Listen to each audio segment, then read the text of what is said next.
کون تھا مصائب پڑھنے والا؟ ارے زینب اولیاء مقام مصائب پڑھ رہی ہے۔ زینب بتا رہی ہے کربلا میں میرا اکبر مارا گیا، کربلا میں میرے اونو محمد مارے گئے، کربلا میں میرا قاسم کے لاش کے ٹکڑے پامال ہو گئے۔ تاریخ کہتی ہے پھر سر آنے شروع ہوئے، سر ہائے شودا آنے شروع ہوئے۔ عزیزو، علامہ رشید ترابی کہتے ہیں ایک مرتبہ شور اٹھا، ارے ہٹو ہٹو راستہ دو، کیا ہوا؟ کس کا سر آتا ہے؟ کہ ام فروا کے قاسم کا سر آ رہا ہے۔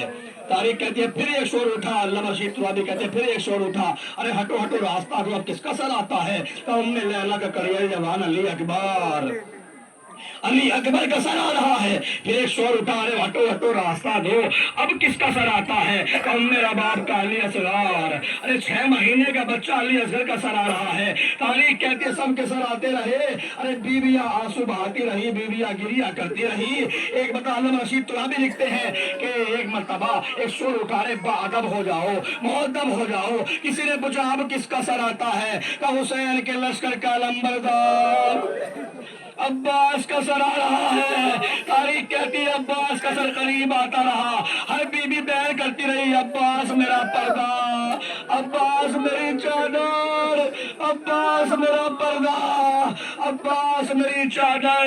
تاریخ میں لکھا کہ جب تک زینب کے سامنے سر نہیں آیا تھا عباس کی آنکھیں کھلی تھی، جب زینب کے سامنے عباس کا سر آیا، ارے عباس کی آنکھیں بند ہو گئی، علی کی بیٹی طلب گئی، اے عباس میرے بھائی آنکھیں کھول لو میرے بھائی، رسیوں کے نشان نہیں دکھاؤں گی۔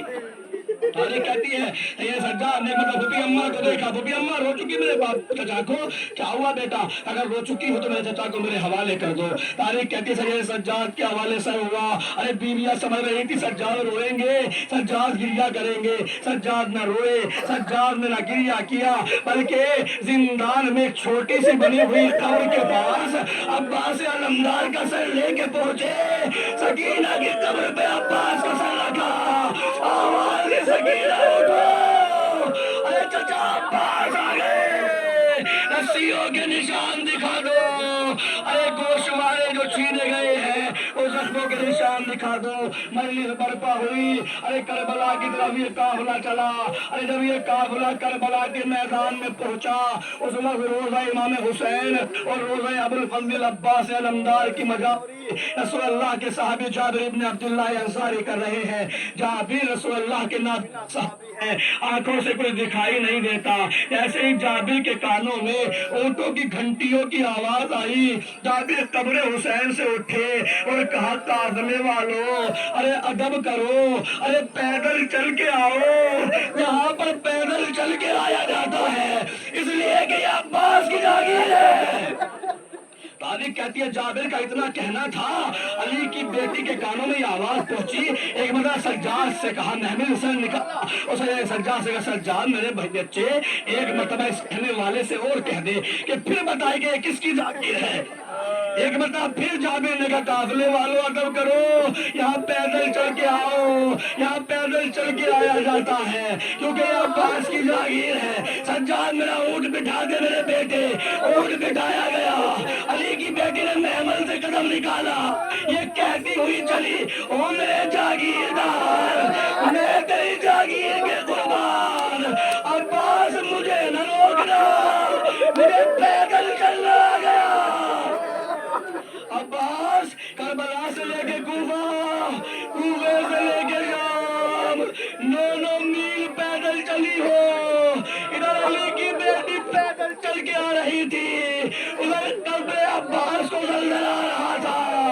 اے جابر کیا غضب کر لیا، کس کو پیدل بلا لیا؟ جابر قبر مولا سے لپٹ گئے، مولا آنکھوں سے دکھائی نہیں دیتا بتا دیجئے، آواز آئی جابر علی کی بیٹی زینب۔